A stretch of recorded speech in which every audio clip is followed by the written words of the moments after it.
every once in a while I feel vindicated. I feel like I can use my famous saying, case dismissed. Because, well, you know what? You know who wouldn't rob the people of Vancouver of watching him play? Tom Brady wouldn't do that. If Tom Brady was playing for the Miami Dolphins and they were going to go play an exhibition game against the BC Lions, Tom Brady would get on that flight, fly to Vancouver, and play. I don't understand the outrage with Messi. It's like when LeBron and Kyrie and everyone in Cleveland didn't decide to go up to Memphis and play a couple years ago. It wasn't like everyone in Memphis. Totally different circumstances. Yeah, but this has been sold out with the premise of him being there. Dude, I get it. Like, there could be some disappointment. It's like, okay, how did he them up? Messi did he tell them, hey, I'm playing, and then back out the last second? Well, there's an understanding when the schedule comes out, you're actually going to play. And, listen, I'm not surprised. Messi's not over here to grow the game. He couldn't care less about growing the game. He's here to make a fortune and live in South Beach. I will say one thing. He plays everywhere else, it seems. Well, it does seem that way. And listen, it's turf. I don't think they love the field up there. I understand it. It's the longest flight in North American sport. There's nothing longer than Miami to Vancouver. Like if we're talking, Big Four sports, MLS or whatever. 7 hours, man. Yeah, it's a trek, and I understand that. But if you're a fan, you paid a fortune. The teams, they did the big. If you want tickets, you got to buy the whole season stuff. Like they all used Messi to get people to spend an exorbitant amount of money. And 2 days before the game, I'm not even coming. Not even flying up. Well, that's the thing. Playing. Could he not have showed up and put his gear on and just ran out there and kicked the ball into the crowd and said, "Oh, I pulled my give him something to nibble on, man. Mm-hmm. Throw them some peanuts and Suarez or show up and do the waves. At least be in the city, you know, and be visible, meet with people, whatever. You don't have to have a autograph signing or anything, but at least be visible around. But the Noodles, team. I get it, the disappointment, but people are acting like these two players, Messi most importantly, ruined their lives. It's like, I get it, you got jammed up, you and your uncle who loves soccer want to go and see Messi, and it didn't happen, but can we get a grip here? It didn't happen. So is Messi right now, this is a ridiculous statement, but you know how popular Taylor Swift is right now. And a ticket to see Messi in your backyard like that. The sporting version is probably equal, Noodles. That's if what I'm saying. If you're a big soccer fan, absolutely. That's what I'm saying. So his team coming, guaranteed there are people like, I'm going to take my son and see Messi play, and they bought tickets 6 months ago, you name it, however long ago, and a couple days before he jams out. You're disappointed, and rightfully so, but it just, I don't know what you do. I don't know. There's no repercussions. Well, there's nothing you can do. This is what happens in sports. I understand that, but the onus is on, I guess, Messi, who, he's accepting that I'm not going. You know what I mean? Like, he's a big boy. He understands how popular he is. He understands how powerful he is, how many people want to see him play. He's in a position here where he's trying to preserve his body. Copa America's coming up. He's obviously going to play for Argentina. It's a long flight, I understand. He's late in his career. It's not great turf. I understand all of that stuff. But, 2 days before the game, and if you there are people, I'm sure, that paid Taylor Swift prices to see this guy play. Do you know how much those tickets are worth now? $15. That's the thing. Yeah. You can't even get your money out.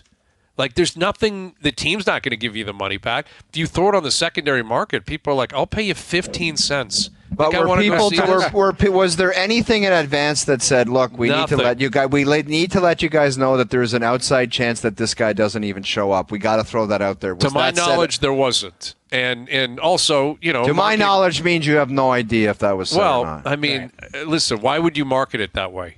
Hey, buy these tickets, but also there's a chance he won't show up. You're not going to do that. I know. My point is, this really blows. It's awful. It's okay? awful. And it's awful. But your life isn't over. It's not the end of the world, man. But Noodles used the Taylor Swift example. Great example.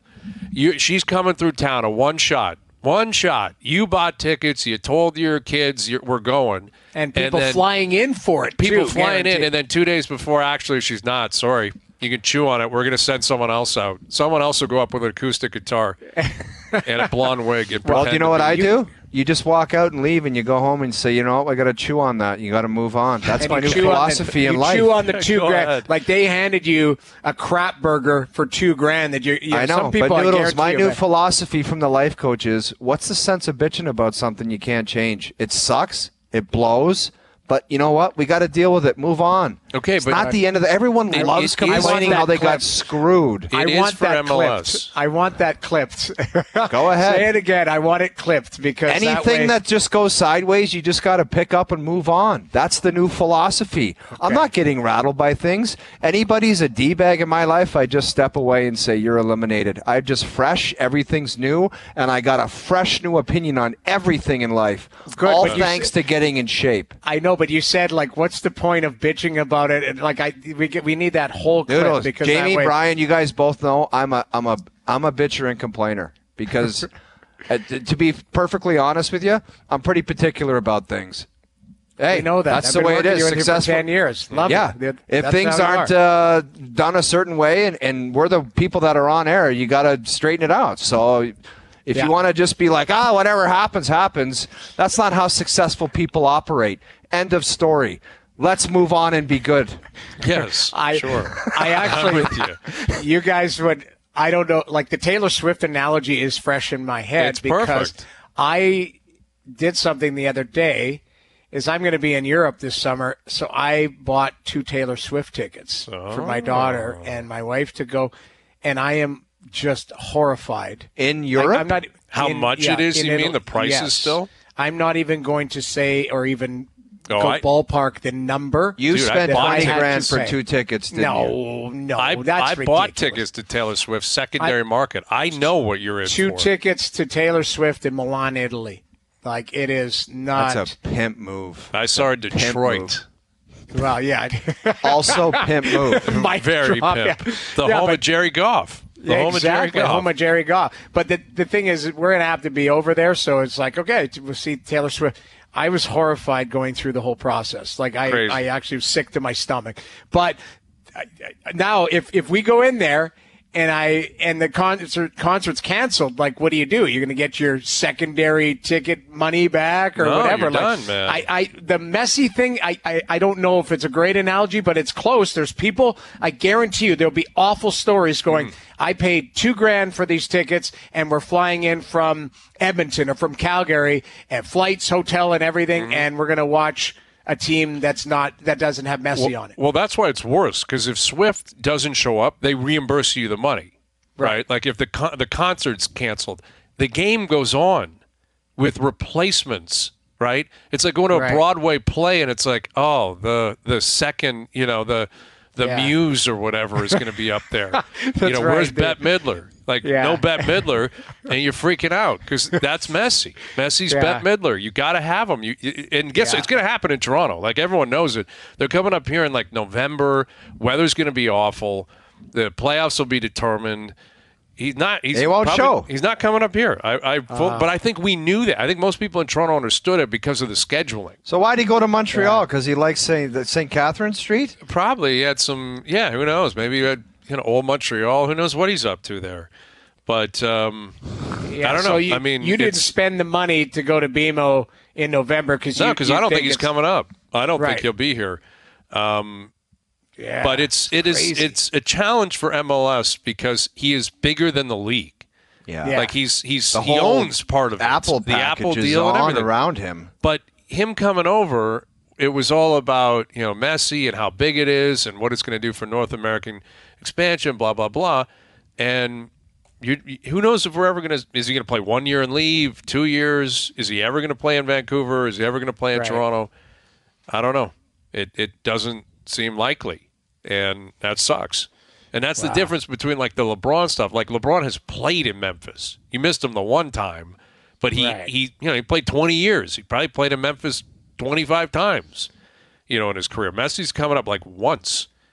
And 2 days before, they're like, actually, sorry – Not happening. Not coming, and not going to even be. Won't even in the be country. in the country. Won't even be in the country. That's a kick. And Tom Brady would. I'm telling you, Tom Brady, he would be there. Case dismissed. Case dismissed.